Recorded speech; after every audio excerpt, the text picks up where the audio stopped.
Ayan. So, I think kukulangin pa rin yan. So, baba ko pa siya. Yan.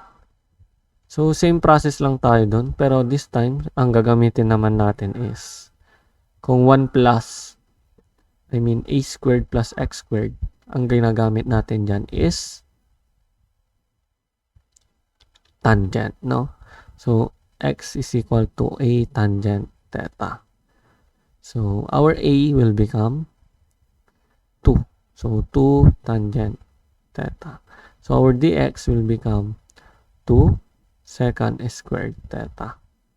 D theta. And then, pwede na tayong gumawa ng triangle natin.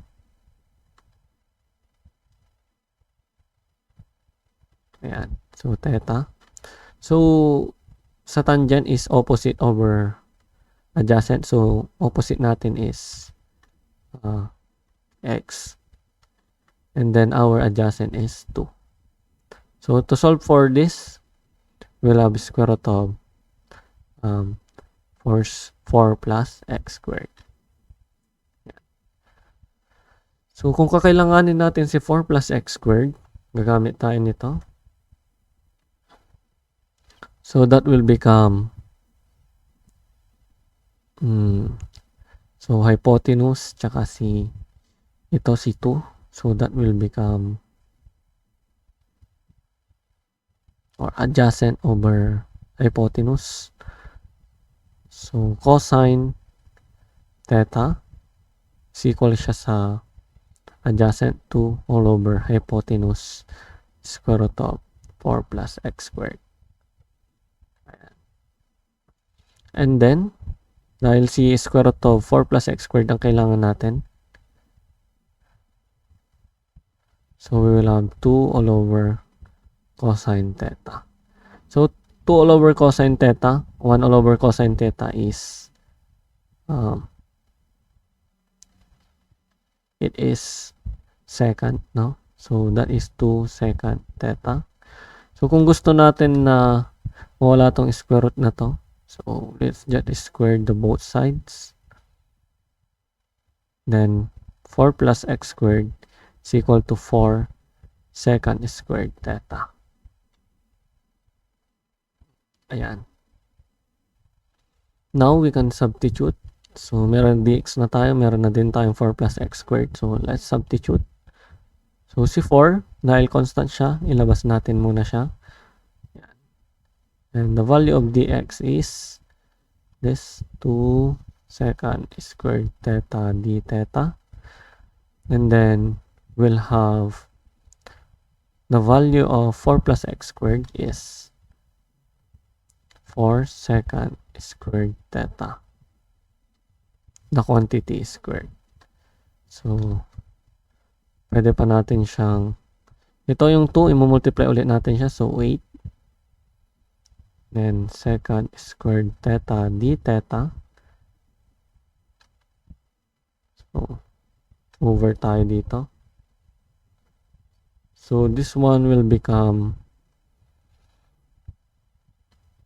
16. Then, secant raised to 4 theta. So, yung 16, pwede natin din siya ulit ilabas. Yan. And then, dito is pwede tayong simplify. So, cancel natin to. Mababawasan to ng dalawa. So, squared na lang siya. So, that will become 1 all over secant squared theta d theta. So, ano ba yung 1 all over secant theta? That is cosine. So, this is cosine squared theta d theta. So, kapag ganito ng mga even numbers, pwede nyong panoodin yung last video ko. So, or yung mga previous video na patungkol dito sa trigo. Kung ano ba yung mga gagawin kapag even, ganon. Kapag add, so just watch that. Lalagyan ko dyan. So, sige. So, ang gagawin natin dito is ang cosine squared theta kapag even numbers, ang gagawin natin is si 1 plus cosine 2 theta all over 2. Yan. So, papalitan natin yan. So, we will have this 1/2 integral of 1 plus cosine 2 theta all over 2 d theta. So, we can solve that direct na yan. So, 1/2 multiply to 1/2 theta. Yan. Plus.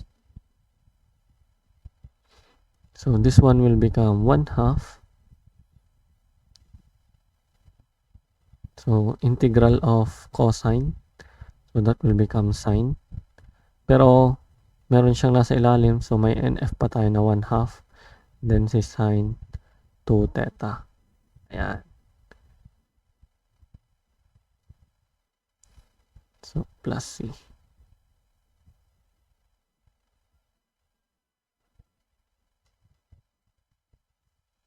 So, this one, ang mangyari dyan is, you can multiply. So, 1/4 theta, or pwede namang hindi na.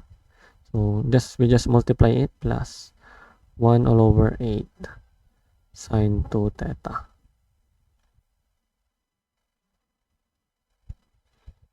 Plus C.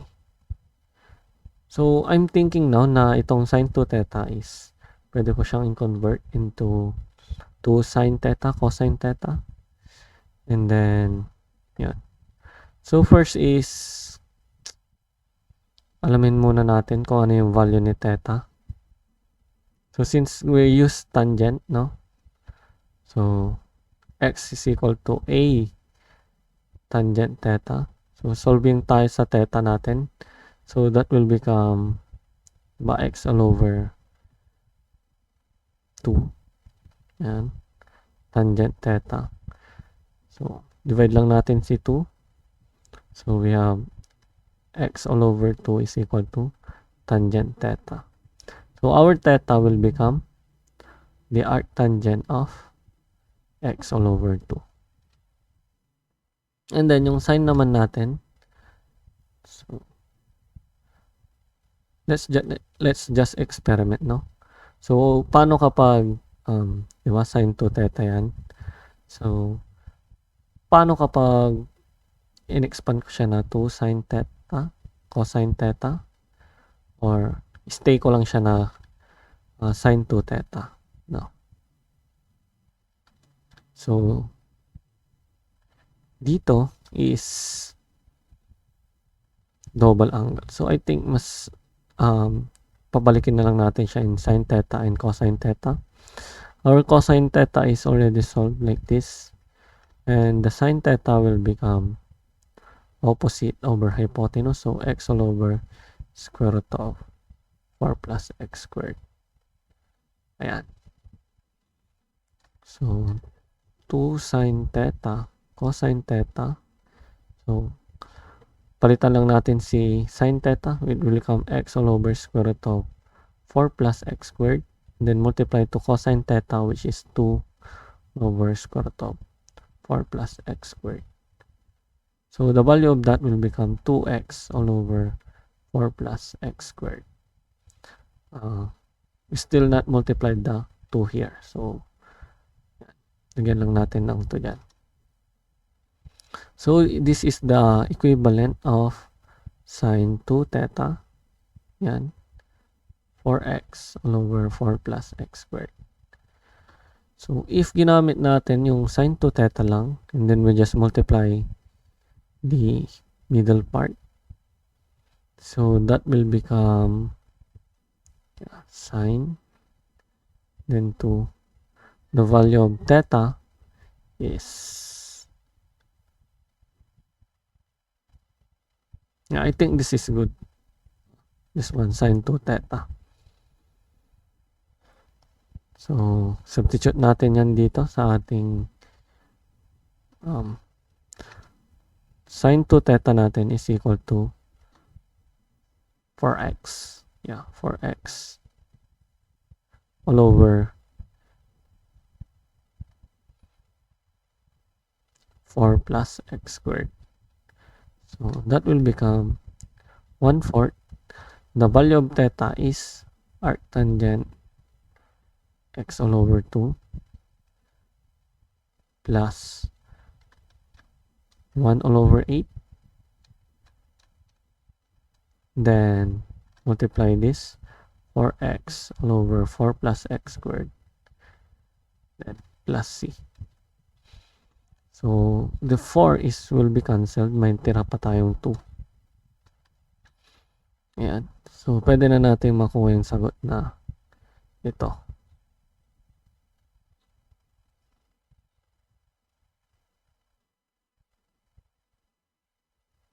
Ayan, just copy it.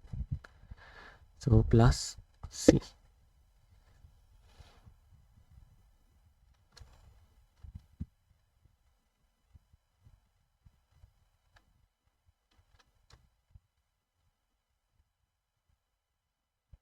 Okay?